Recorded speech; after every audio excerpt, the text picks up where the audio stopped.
गणपतये नमः। बोलिए गणेश जी महाराज की जय हो। प्रथम पूज्य विनायक जी महाराज की जय हो। रिद्धि सिद्धि की जय हो।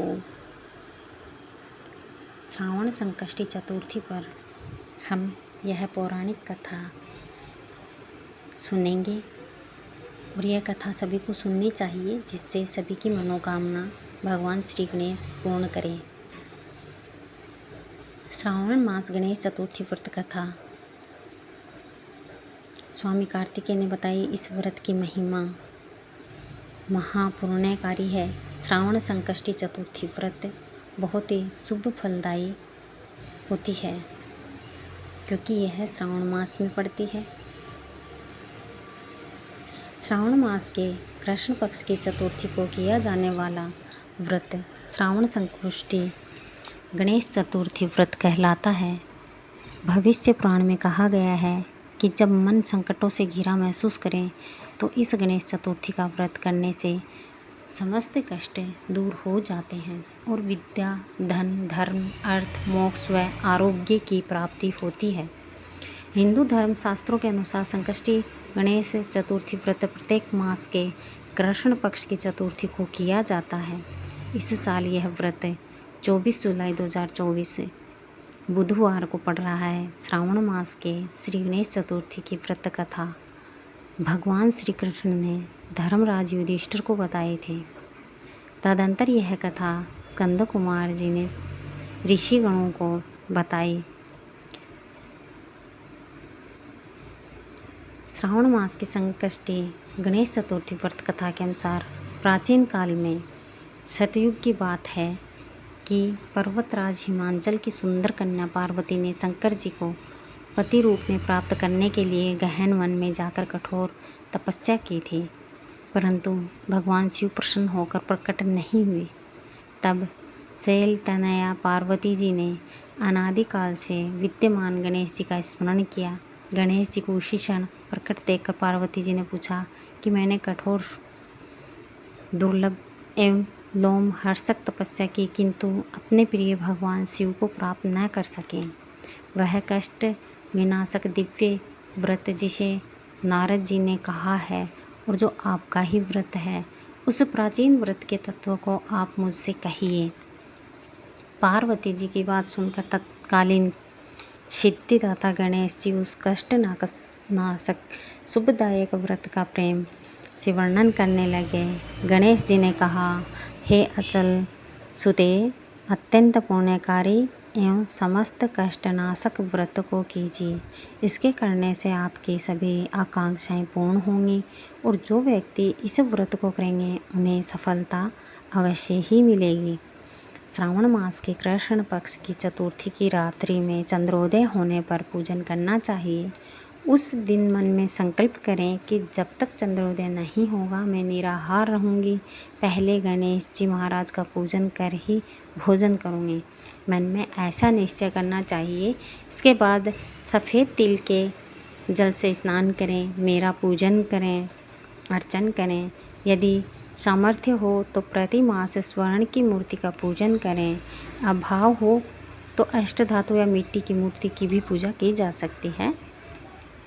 अपनी शक्ति के अनुसार सोने, चांदी, तांबे अथवा मिट्टी के कलश में जल भरकर उस पर गणेश जी की प्रतिमा स्थापित करें। मूर्ति कलश पर वस्त्र छादन करके अष्टदल कमल की आकृति बनावें और उसी मूर्ति की स्थापना करें। तत्पश्चात षोडशोपचार विधि से भक्तिपूर्वक पूजन करें। मूर्ति का ध्यान निम्न प्रकार से करें। हे लंबोदर, 4 भुजा वाले, 3 नेत्र वाले, लाल रंग वाले, हे नील वर्ण वाले, शोभा के भंडार, प्रसन्न मुख वाले गणेश जी, मैं आपका ध्यान करता हूँ या करती हूँ। हे गजानन, मैं आपका आह्वान करती हूँ। हे विघ्नराज, आपको प्रणाम करती हूँ। यह आसन है। हे लंबोदर, यह आपके लिए पाद्य हैं। हे शंकर सुवन, यह आपके लिए अर्घ्य हैं। हे उमा पुत्री, यह आपके स्नानार्थ जल है। हे वक्रतुंड, यह आपके लिए आत्मनीय जल है। हे शूर्पकर्ण, यह आपके लिए वस्त्र हैं। हे सुशोभित, यह आपके लिए यज्ञोपवीत हैं। हे गणेश्वर, यह आपके लिए रोली चंदन हैं। हे विघ्न विनाशन, यह आपके लिए फूल हैं। हे विकट, यह आपके लिए धूप बत्ती है। हे वामन, यह आपके लिए दीपक है। हे सर्वदेव, यह आपके लिए लड्डू का नैवेद्य है। हे देव, यह आपके निमित्त फल हैं। हे विघ्नहर्ता, यह आपके निमित्त मेरा प्रणाम है। प्रणाम करने के बाद क्षमा प्रार्थना भी करें। इस प्रकार षोडशोपचार रीति से पूजन करके नाना प्रकार के प्रसादों को बनाकर भगवान को भोग लगाएं। हे देवी, शुद्ध देशी घी से 15 लड्डू बनाएं। सर्वप्रथम भगवान को लड्डू अर्पित करें, उसमें से 5 ब्राह्मणों को दे दें। अपनों सामर्थ्य के अनुसार दक्षिणा देकर चंद्रोदय होने पर भक्ति भाव से अर्घ्य देवें। तदंतर 5 लड्डू का स्वयं भोजन करें। फिर हे देवी, तुम सब तिथियों में सर्वोत्तम हो, गणेश जी की परम प्रियतमा हो। हे चतुर्थी, हमारे द्वारा प्रदत्त अर्घ्य को ग्रहण करो, तुम्हें प्रणाम है। निम्न प्रकार से चंद्रमा को अर्घ्य प्रदान करें। क्षीरसागर से उत्पन्न हे लक्ष्मी के भाई, हे निशाकर, रोहिणी सहित हे शशि, मेरे दिव्य अर्घ्य को ग्रहण कीजिए। गणेश जी को इस प्रकार प्रणाम करें। हे लंबोदर, आप संपूर्ण इच्छाओं को पूर्ण करने वाले हैं, आपको प्रणाम है। हे समस्त विघ्नों के नाशक, आप मेरी अभिलाषाओं को पूर्ण करें। तत्पश्चात ब्राह्मण की प्रार्थना करें। हे देवराज, आपको नमस्कार है, आप साक्षात देव स्वरूप हैं। गणेश जी, प्रसन्नता के लिए हम आपको लड्डू समर्पित कर रहे हैं।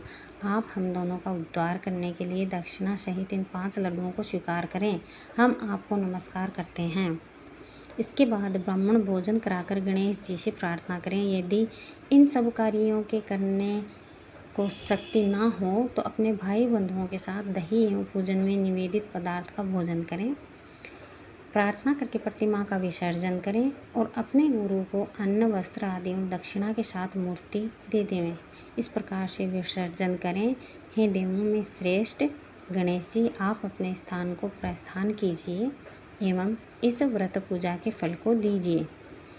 हे सुमुखी, इस प्रकार जीवन भर गणेश चतुर्थी का व्रत करना चाहिए। यदि जन्म भर ना कर सके तो 21 वर्ष तक करें। यदि इतना करना भी संभव ना हो तो 1 वर्ष तक 12 महीनों के व्रत को करें। यदि इतना भी ना कर सके तो वर्ष के 1 मास को अवश्य ही व्रत करें और श्रावण की चतुर्थी को व्रत का उद्यापन करें। इससे सभी संकट नाश को पाते हैं। ऐश्विक बोलिए गणेश जी महाराज की जय हो।